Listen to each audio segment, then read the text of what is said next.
Mom is calling you. Ha! You. Is it that she knows that I'm on the radio? Okay, let's go. Maybe. Oh yeah, you can start your live recording. It's Signals on 91.3 Lagos Shocks, and this morning we'll be looking at monetizing the art of storytelling.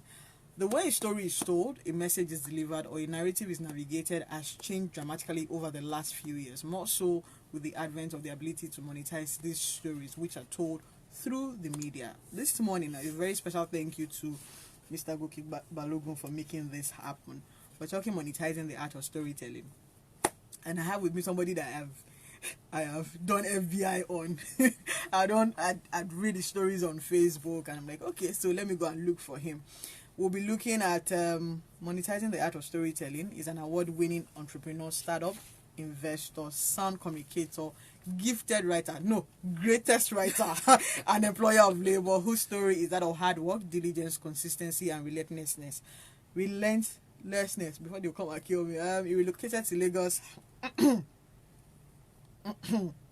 He relocated to Lagos, Nigeria, after suffering a devastating business failure that left him frustrated, depressed, sick, flat broke, and suicidal. Faced with life's harsh reality, he refused to stay down. Instead, he picked himself back up from the debris of his failure. He built one of Africa's fastest growing companies. He's currently the CEO of Sabi Writers, Africa's leading and award-winning writing company, employing close to 40 full-time employees. A company built with zero external funding, from a small bedroom in Lagos to occupying a massive 13-bedroom twin apartments, generating several millions in revenue and servicing well over 500 corporate clients across Africa. Don't worry, I'm speaking it into the future. Now, because it's long, again, when he's not busy running his business or leading his team, he loves to sleep and listen to country songs. He's happily blessed. No, he's now a proud father. Yes, we are following the story. His name is Chinonso Ogbogu. Did I? I wanted to get the surname correctly. I'll score you 70. Nice. Ogbogu. See, mommy, sorry. Sorry in advance.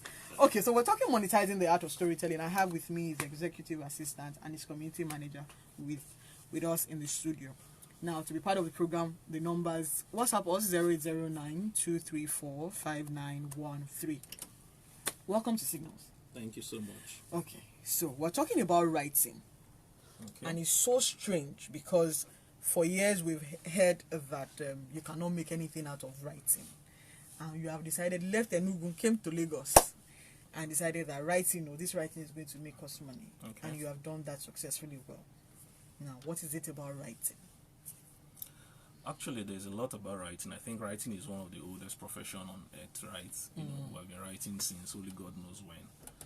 But what we did, I'm from a company called Sabi Writers, and what we basically do in Sabi Writers is provide writing services to individuals like you, organizations or government institutions. So there are many people out there who don't, either they don't have the time, they don't know how to write, or really they don't have that patience to sit down and do the writing. We have built a platform where young professional writers come and deliver that solution to the market. But beyond just that, we have also created a platform where we are changing the narrative around writing. There has been I would say an exclusive narrative around the concept of writing. So we have just the 2% Chimamandas, the Wole Soyinkas, and the rest. But there are so many young writers in Nigeria and in Africa who don't become the Chimamandas, the Wole Soyinkas of our time. They are in the 98%, but they are very good. And all they are seeking is a platform that will help them do what they love, get to earn from it, and doing it in a professional scale. So what we did in Sabi Writers is to create the platform for young writers to do what they love and do it in a professional way. And we have started transforming the narrative. Gone are those days where you see a young writer and then you ask the writer, what do you do? And he says he's a writer, but there's a silent burden for him to introduce himself and add something else. So he's saying to you, I'm a writer, but I'm pursuing my master's. I'm a writer, but I'm doing something else. And we're saying that writing is enough. Just the same way somebody is a professional engineer, just the same way somebody is a professional doctor, you can also be a professional writer. And that's what we're doing in Sabi Writers. So this is a twofold thing. We're providing writing services to organizations, individuals, and government institutions. And we're also creating a platform for young writers to be professionals. And that's what excites us every day we show up at work. Good. Now, for a very long time, we've heard the buzzword, we've heard the cliche that people don't read. Okay. Right? And you are coming and you're telling me that we have to, like, we now have professional writers. The question is, who is reading what the professional writers are writing? Okay. Because most times they will tell you that we don't read. What do you think? I think I don't think there's any, I've not seen any scientific data that proves that. But I think that is a statement that was born out of probably people's observations around. But I think people do read based on what is being written. So if you write something good, people will read, right? But then we also need to know that the channel for consuming information keeps evolving as a result of the evolution of technology and everything in between. So we need to understand that, as long as we are creating good content and then we are open to exploring different channels of transmitting this content to people, then I'm sure people will be able to consume information the best way they deem fit. Writing is today's currency for good ideas. Okay. And everybody's writing, from text message to SMS to WhatsApp to Instagram. We are all are writing. And then it's more or less the new currency. How then do we maximize this currency of writing? I think for me, and I'll draw reference from what we have done in Sabi Writers. I think when it comes to creating economic relevance for anything at scale, you need to put the market in front of you. As long as you are constantly asking yourself, what does the market need? What solution can you provide to the market? Then there is a way for you to monetize. So what we did in Sabi Writers, we looked at people who have stories to tell, but don't have the time. A lot of people are busy. However, they have a message to share with the world. And we're saying, rather than continue to stay in that state and allow your story to, God forbid, die with you, there are systems that have been created to help you, leverage and even be more productive. So it will shock you that some of the leaders, whether pastors, CEOs that you know of, that we'll hear once in a while that have written different books, don't necessarily sit down to write these books. Now, what they have done is to leverage systems and structures around them to be able to become more effective. So Sabi Writers is a system platform, is a leverage platform for people like you, the CEO out there that has a keynote address to deliver to an audience, but really because of the nature of his job, he doesn't have the time or she doesn't have the time to sit down and write. Then you can leverage what we have. So for me, I believe that when we understand what the market wants and we're willing to deliver that, there's so much opportunities to explore. You've been talking about the market, and in my head I'm like, so there's a business side to writing. How do we explore it? I still back to the same thing I said. So let's look at it from this side. Yes, what is business? Business is essentially where supply and demand meet, right? If there's a demand, is a call to the public for there to be a supply. So when you say how can we understand this business side of writing, the question is, what is the demand?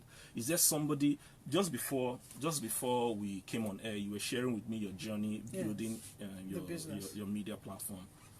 Now that's the journey of building your media platform is a story that you should document, right? But now hold on, let me land. So There is a story that you should document because there's somebody out there that will be coming behind you tomorrow that just want to understand. You may not have the time for one-on-one mentoring. The young generation and they are seeking mentoring, right?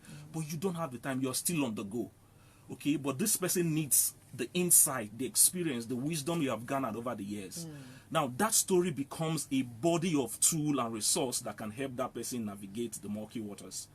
But then, if you don't do it, the person may find help elsewhere, but then that's an opportunity. That's opportunity in the impact side. But then remember, there's also the business side to that because you could sell that story. Yeah. Your story could become a revenue stream for you.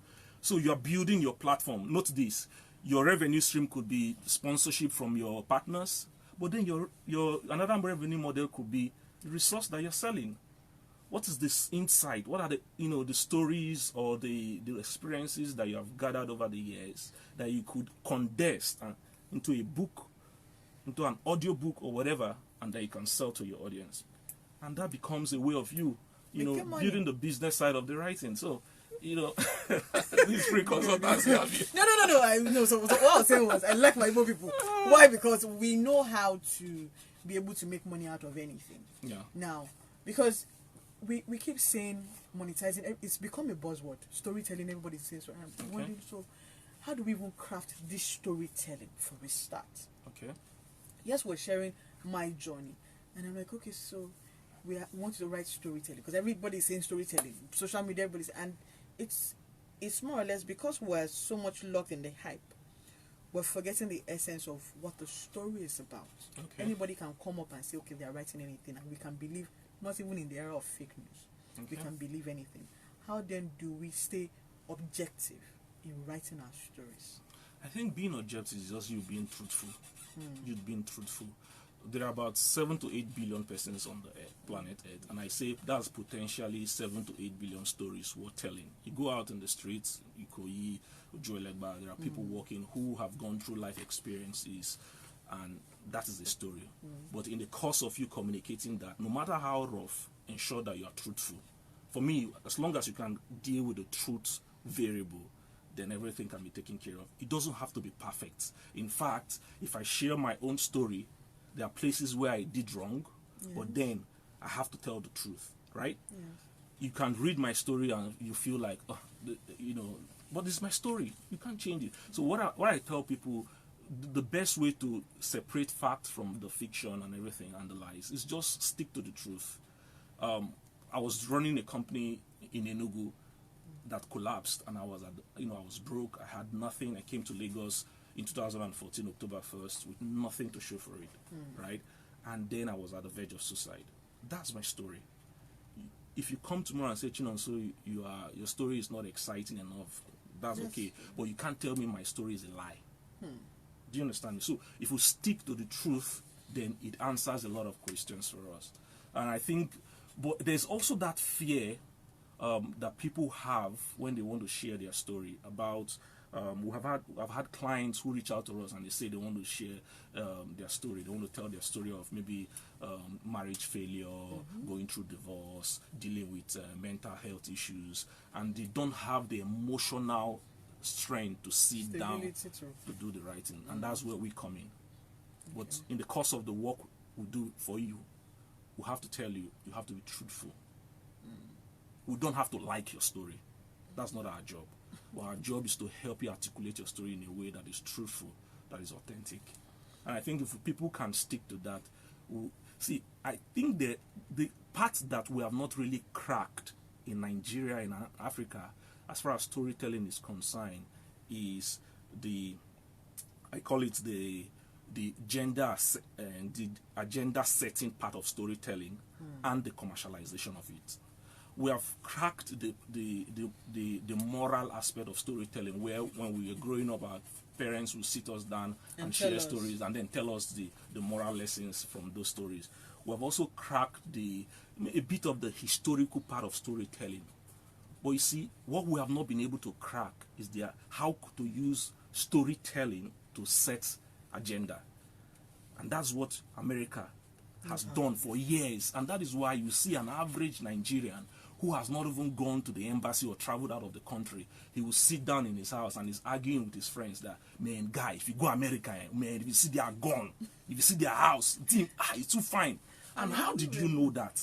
You have not been there, but you have been watching movies, right? You have been seeing Hollywood movies, and that is how they have been able to set the agenda, condition your mind to be able to believe that story.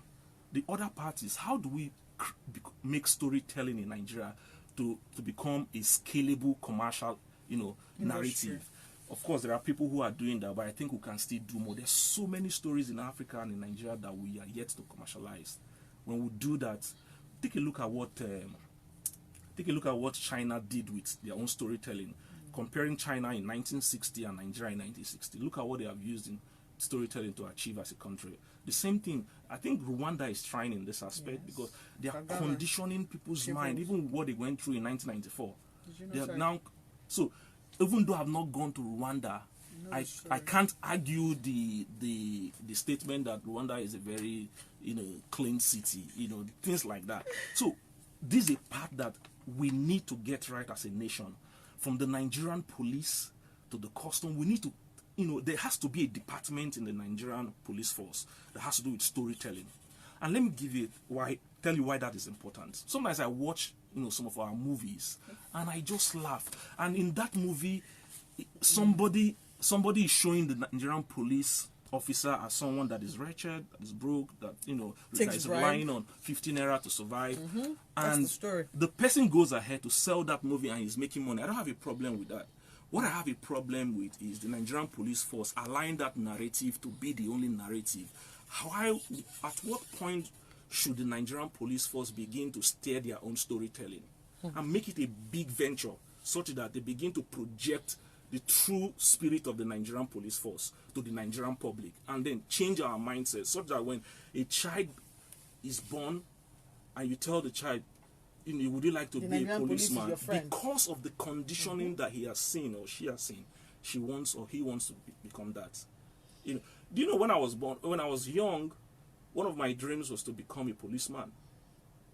But because of the storytelling, the stories that have been out there, I had to, change that and today have something else. So, yes, this is a very good conversation. Why do we? What I know we've had in times past is when Tales by Moonlight. I grew up on Tales by Moonlight, where they'll sit us around and they'll tell us stories.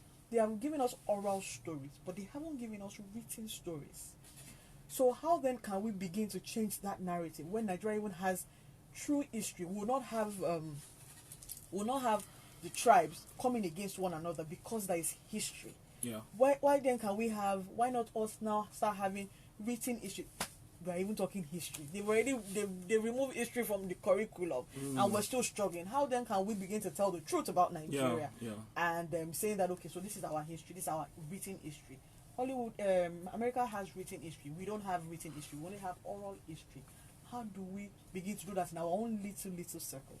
I think it has to be. We have to take this thing. It has to be a national question. The art of storytelling. Now, the art of storytelling could be seen to be an individual thing. So people who will tell you online digital marketers and things, they are the one concerned about storytelling. But storytelling should be a national discussion, because if we don't get it right, we are wiping a completely a whole generation as a result of us not getting that part right. Take a look at it this way. When you and I were born, we grew up learning that it was Mungo Park that discovered River Niger. That was a story. Yes. But it doesn't make sense. It does not. How can you tell me that it's Mungo Park that discovered River? But then we grew up and that storytelling that became and we at the stage that we have to make conscious effort to unlearn that particular story that was told. We also grew up and every child back then wanted to be a Superman or a Spider-Man. Yeah. What did America? They took a concept. Superman is a concept. Is a philosophy, and then they built a story around it. So when we were growing up, I remember I would take my mom's wrapper and I would put it on my desk, and I practically believe that when I flew from the top floor, I won't fall. They showed us because that was a story that was told. A heroic mentality that you can be a hero. Yes. I think that's what America told us on Superman. I think that's okay for them. They got it right. We need to start getting our own part, right? Because you know what, Africa is. Tell us. We are the center of so many stories. There's so many things to use as storytelling in Africa that we have not been able to, unlock. And I think it has to be a national conversation where we begin to ask ourselves, what is the National Orientation Agency doing? Yes. How are they using? I'm sure they are listening to you. How are they some writers can get into that place because we are getting there bit by bit. We work with some of these organizations. They have reached out to us, but we are also open to partnership across board. But then let me say this: we need You cannot build a nation when the mindset of the people that you want to use as your key resource is already infiltrated. And that is why we need to get it right. And storytelling is a great tool that we could use to make this change happen. Okay, then. It signals on 91.3. We're talking monetizing the art of storytelling, and we've delved into Nigeria giving us proper history. History should be back in classes. If you have questions, comment. WhatsApp us 0809-234-5913. Or call us 0809-191-3913. We have questions or comments for Chinonso. 0809-191-3913.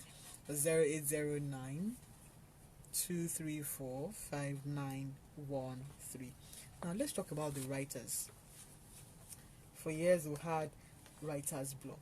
When people, I was going to come there, and I've had authors, and they say for some authors, they say that when they have writer's block, they'll keep writing. Okay. For some other people, they will leave it and go and come back. And you're in the business of writing, and stuff comes. Oga, nothing is coming. What am I going to do? How do you balance that? I think when it comes to writing, there is no one size fits all. Okay. People have their own, creative expression and way of getting inspiration for their work. But one of the things we tell young writers when it comes to having writer's block, we need to be sure what writer's block, because sometimes what you call writer's block is actually is laziness. Okay. I'm not saying that is the only reason. I'm saying it could be. It could also be that you are distracted. It could also be the kind of food you are eating, your diet. Yes. On top writing. Absolutely. See, there are certain things. Explain more. I'm not saying that is the only thing, but I'm saying being conscious about all of these possibilities helps you to, manage your creative process. Take for example, when I was in college, I've noticed that when I was in college, I could read at midnight. I could wake up 2 a.m. and do a lot of stuff. I will read, but these days I can't. So what I've noticed that my productive hour has really shifted away from late in the midnight to now in the day. So I try as much as possible to achieve a lot of things in the day. Now, what does that tell you? Being conscious about your creative process plays a big role in dealing with all of these things. Of course, there are writer's block exists. Sometimes for you to solve that, you need to take a break. Sometimes for you to solve that, you need to take water. Because it could be that you are dehydrated, right? Sometimes for you to solve that is to just have a quick chat with somebody. Sometimes for you to solve that, it could be dealing with your own personal issues.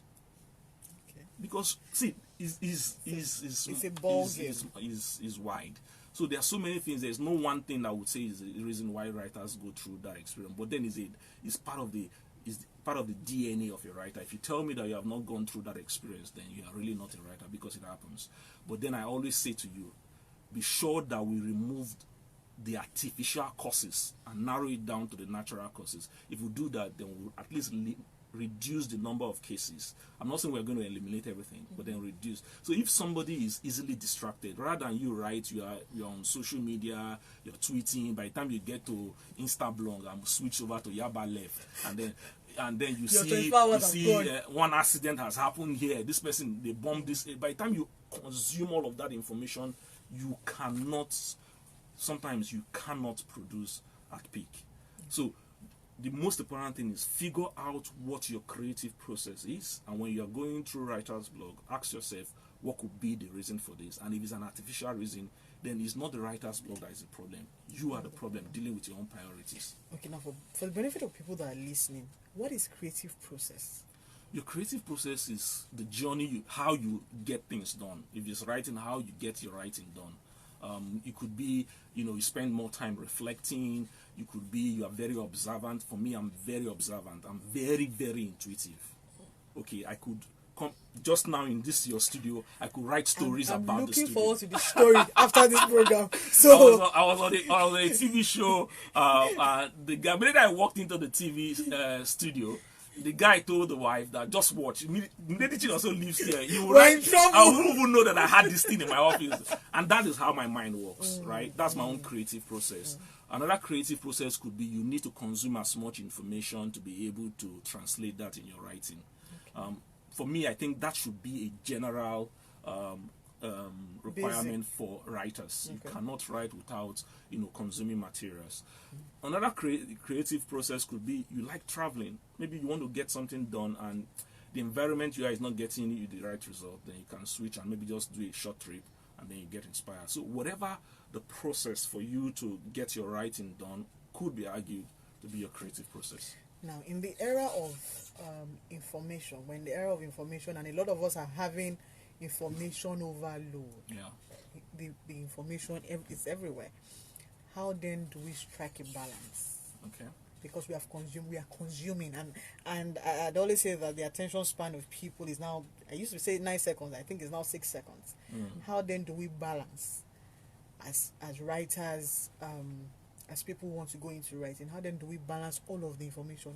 We see information every day, and it's almost like information overload. Sometimes you're going to sleep and you're carrying all the information that you don't even need to sleep. How do we strike that balance? I think there are different ways we could do that. And I'll draw a lesson from my head of writing division. Okay. She's one lady that, her work ethic is, is something that I really, admire. One of the things I noticed about her when she's working is she has a phone and she sets alarm on what to do per time. So as she's working, the thing beeps and it tells her, oh, you're supposed to do this. And then, she's not a social media, so she's very focused away from social media. But that particular act goes a long way to keep her focused. So what I tell people is you could leverage tools. Your phone alarm could be a tool. Your headset, if it's going to take you out of whatever that is going to distract you in that environment, then have your headset on while you do deep work. And then ultimately, sometimes it's just sheer discipline. Turning off your data, going away from Facebook and just do some deep work. I read somewhere that when you spend so much time on social media, it has a way of making your thought process to be shallow. You fail to have deep thinking. Because everything is just, you're just entering, and then before you know what is happening, time has gone. So what I tell people is use leverage on tools and then apply a good dose of self-discipline. It's still the traditional way. If you have to turn off your phone, please turn off your phone to get some deep work done. And I use the young Nigerian musicians as an example. Even though these guys, we sometimes accuse them of living those kind of life that we consider to be fake and too extravagant. These guys are disciplined. If you see the way they work in the studio, they are very disciplined. For you to produce back to back albums, hits that will keep your audience wanting more, that's not child's play. So sometimes they turn off with the whole, maybe sometimes they have 10 million followers on Instagram or 5 million, and then they just zone out and go into the studio and they are producing. You will not see them for the next 60 days. By the time they come out, they have something that keep the market excited about their work. So for me, I think that discipline is very important. We're going back to old time discipline. You can't take away that. What makes a good story? I think what makes a good story, like I said, is for me, I will consider how relevant is it speaking to the people's need at that moment. That's one. If you're telling me a story, I run trainings. Sometimes organizations invite me to come train. And one of the things I've realized about training is if you bring me to train Nigerians, and then you bring a white man that has never been to Nigeria, that doesn't know how Nigeria works, and you want me to teach Nigerians how to sell, and you're bringing a white guy to teach Nigerians how to sell. The challenge with that is both of us can deliver good content, but perspective will be a challenge. You know why? This other guy is not relating with the perspective of the average Nigerian story. So when you're telling a story, your perspective has to relate with the perspective of that people who you want to tell the story to. Let them see themselves in your story. Let them relate with that story. If they don't relate with the story, I don't think the story will be good enough. Two, I believe in truth. I don't believe in you telling lies just to make people Yeah, you could do there's fiction, but then within the space of fiction, it has to be logically coherent for it to stand out. Okay. There's this thing, and there's this feedback of you be saying the truth, objective, and then there's the fact that we're on Facebook, and I'm going to use myself as an example. I read a lot of stories. Okay. I take my time and read stories, but people can write too good, too well that you will believe them, and at the end of the day, what they write and what they do does not match. Okay. So it's more or less like, and then you hear people say it's not everything that you read on social media that is the truth. Then what then is the truth? Okay. I don't think it's the writer's problem. It's a humanity problem. Okay. Right? The humanity problem. There is always that. Because you can read good stories, as in you will read good stories, and by the time what they are writing and what you're saying does not match, it's we need to understand that there's a distinction between skill and character. Okay. You can have good. great skill in writing, Good. great skill in telling, but then you don't have the character. That's I don't think it's a writer's problem. It's a humanity problem. Okay. You see it in religious leaders. You see it in politicians. You see it in media people. They are very good in their job, but then character-wise, will have a challenge. So that is why I said it has to do with your personal decision to align with the truth at all times. Of course, nobody is perfect, but we must make conscious efforts to align with the truth, and that's where your skill meets your character. And I think is a general humanity. Because it's you have you're among friends, you're discussing like this person writes very well, this person, but then what the person is writing and you're wondering, okay. It's not even a problem that is peculiar to this generation. It has been there for years. People who are gifted, but then when you meet good them, writing skill. Okay, so a lot of people have said that in today's world there are a lot of people who they're good writers, and so there's this argument of if to be a writer you must be a reader. Okay. And some people they don't like to read but they can write. It doesn't make sense. No, it doesn't make it's not logical. Like the thing is, you can, that's why I said it is character that helps you to stay humble, to go and learn more. That's why skill is not enough. Your skill is never enough. You can have the skill to write, but then character will always have a way of catching up with you. If your character is that of not developing yourself continually, it will always catch up. For God's sake, where are you drawing it from? If you tell me that you don't like sitting down to read physical books, then I will understand. But if you tell me that you don't like reading, it doesn't make sense. So how do you get? I've met people who don't like to read but they can write. How do you get your materials? Okay. How do you get perspective? What are you writing about? Let's assume you're writing about an airplane, or you're writing about cryptocurrency. You're writing about lifestyle and travel, but you don't study anything that has to do with that. So how I don't understand. Tell me. Maybe you have a way of me, not me. I'm just asking the question. I'm just asking the question. So if you tell me that you don't like reading, but you write well, then I'll only say to you that you're only counting time. It will catch up with you. At some point, you will become staled. Because the information you are passing, the world has evolved. You need to know what the current position of the world is to be able to match that with your narrative. Okay. Hold your breath a little. It signals on 91.3. We'll be right back. Don't go anywhere. How am I doing? You are trying. I'm trying. Yep. Are you live? Okay then. Let's go back. Let's go back. Okay. It signals on 91.3 Lagos Talks, and it signals on 91.3 Lagos Talks, and we've been talking monetizing the art of storytelling with Chinonso. So if you have questions, I'm open to questions. Comment 0809. I have 4 minutes to go, so call us 0809 191 3913 or 0809. WhatsApp us 0809 234 5913 or 0809 222 0913 or 0151519113 or 0151509113. We're discussing the monetizing the art of storytelling. Now, as a service-based business, well, I'm waiting for the people to call you. As a service-based business, you get to interface with different kinds of clients with different attitude to the work that you do. And after you do a job and you get feedback from the clients, how do you incorporate feedback into work?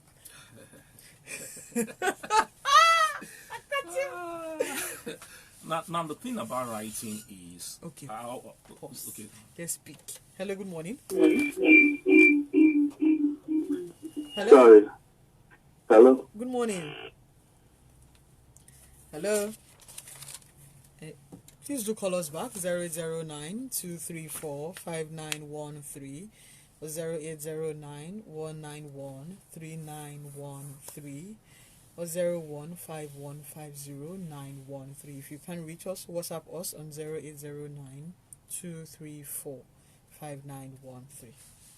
Okay, let's go back to feedback. So the thing about writing and the kind of work we do is, even though you're a good writer. Should we pick? Yeah, please go ahead. Yeah. Hello. Hello. Good morning. Good morning. Your name or where you calling us from? My name is Dave. I'm calling from Lagos. Okay, Dave. Question or comment for Chinonso? Both. First of all, I just want to commend and congratulate him for taking the bold step of creating professional credibility for writers. I'm not a writer, but I know it takes a special skill to be in Nigeria with all the hostility and still gather enough stability to write, because it's actually a talent. So Chinonso, big ups. Thank you so much. I'm so happy that you're giving. I also want to take that congratulations and extend it to my team. I'm only a tiny aspect Yes. of the big picture. Yes, I'll be frank. I actually came across you on Instagram one day by surprise, and I was like, a bunch of writers in Nigeria, or is it an American firm that's operating in Nigeria? Which one is it? Honestly, I really, really have to congratulate you. And let me speak for the business side, because I'm more on the business end. And I'm speaking to the anchor. Who's the anchor? Sorry, I don't know your name. My name is Adewunmi Oshodi. Adewunmi, okay, great. You know, many of us business people, we don't have time. Beyond the fact that people don't even read much anymore, we only read relevant or specific things. Nobody has time to put together. I write myself. I write very well. But I know the environment to write requires me putting a hold on so many things and creating some kind of zen or stillness. Then I start pouring out, okay? So I really appreciate someone like him, because at the end of the day, he literally has practically every business requiring his service. And most people never saw that. You know, most times you just get lucky. You might have a graduate that knows how to write or knows how to present. But now that we know that there's a place we can get it, I mean, it just makes good business sense. So I wish your business all the best. Thank you. The only thing I would ask you is, I'm sure you write autobiographies, right? Yes, we do.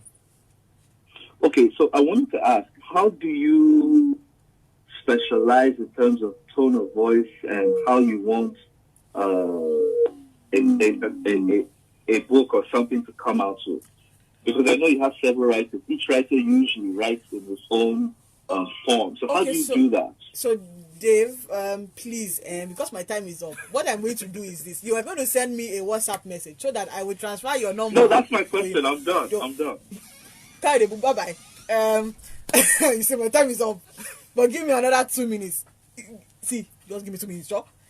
So please send us a WhatsApp message. On WhatsApp, we have NTA and Radio Nigeria could have been a good avenue for telling the Nigerian story. I've seen and heard a couple of their documentaries about different cultures and people around Nigeria. They can just improve the quality of their outputs, like the story of Oromi being a giant because of the size of his staff. I heard a documentary on Radio Nigeria a while ago about a deity in a community in Kebbi State being a giant that used to hunt elephants with a big stick. Ima from Lagos. I cannot pick any more calls because my time is up. Quickly, feedback. Feedback to what he said? Yes. General. I think just to save time, I think I'll drop our phone line, if that's okay by you. Yes. And then you can reach us there, and we'll be glad to walk you through the process that we adopt to serve our clients, especially for you that want an autobiography. So you can call us on 081 03 751 847. Let me take that again. 081 03 75 1847. Or you can follow us on Instagram at Sabi Writers. Sabi Writers. I'll be glad to. So I want to say thank you to you, Oshodi. No, I did not say thank you to me. The feedback conversation Which of the question that I asked, how do you take feedback? Okay, good. Me. Continue. I'll come quickly. I think the first part of taking feedback is your humility to have an open mind. Okay. The thing about us writers is we have this attachment to our creative work, right? Okay. So when somebody tells you that your work is not good, there is this, you begin to get emotional about it because it's like your baby, right? So the first thing we do, which is part of our training in Sabi Writers, is never get emotional or get too personal with your Please work. say that again. Never get too personal. The thing is not about you. It's about the customer. It's about the client. So when the client gives you feedback, then you just have to have the humility to accept it and make a correction. And then finally, and that is where your personal development comes in. Because in the course of our work, the client takes us to different dimensions. But because we have that bandwidth and we have resources that help us to learn and relearn, we're always willing to explore. Sabi Writers, I know Sabi waiting they do this morning. Is it? And I'm taking it emotional. Oh. Oshodi. Calm down. It's Anyway, time for the Corridors is 11, Joe. Emmanuel, Charles. Anyway, thank you so much. Thank you so much for coming. Thank you so much for sharing your body of knowledge. really Thank you to the both of you. Olaito, thank you for allowing me to disturb and let you me very say well. on air that I'm really thankful and grateful to the Sabi Writers team. Those guys are amazing. They will receive ice I cream love you on guys. Monday. Till we come your way again next week Saturday, like we always see on Signals. Dream again, create opportunities for people. They say clear writing gives you clear thinking. Whatever you need to write, right now. Have a wonderful week and God bless. Okay. My head is bashing. My politician just built on me. He's not coming. I don't even know what to do. Yeah! Then Sorry. you're not talking.